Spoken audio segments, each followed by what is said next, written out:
नमस्कार, आप देख रहे हैं द हिंद 24 न्यूज और मैं हूं आपके साथ साक्षी निर्वाण।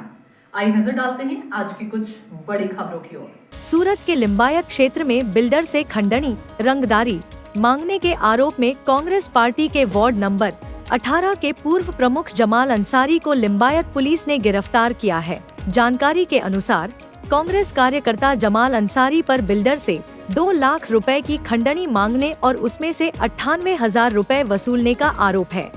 पुलिस सूत्रों के मुताबिक बिल्डर मोहम्मद फ्याज नियाज बेग ने शास्त्री चौक के पास एक पुराना मकान खरीदा था और वहां नया निर्माण कार्य शुरू किया था। इसी दौरान जमाल अंसारी ने कथित रूप से पैसों की मांग की थी। लिंबायत पुलिस ने शिकायत दर्ज कर जांच शुरू कर दी है और आगे की कार्रवाई जारी है। लिंबायत પોલીસ સ્ટેશનમાં મોહમ્મદ ફયાઝ મિર્ઝા એ પોતે કન્સ્ટ્રક્શનનું કામ કરે છે, એને એક ખંડણીની ફરિયાદ આપેલ છે, જે સંબંધે મોહમ્મદ જમાલ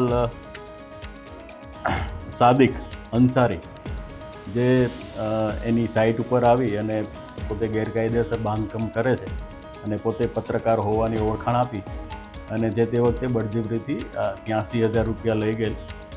એ સંબંધે શરૂઆતમાં 2 લાખ રૂપિયાની માગણી કરી, ત્યારબાદ ફરીવાર ધમકી આપી અને એની પાસેથી 15,000 રૂપિયા જીપે દ્વારા પોતાના ખાતામાં ટ્રાન્સફર કરાવેલ।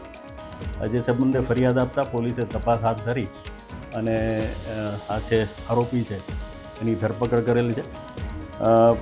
જે આ પત્રકાર હોવાનું કહે છે એ કોઈ પ્રેસ સાથે જોડાયેલો હોવાનું હાલ જણાઈ આવતું નથી।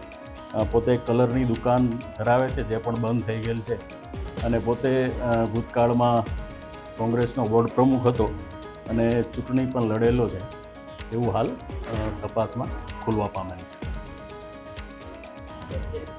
देखते रहिए द हिंद 24 न्यूज।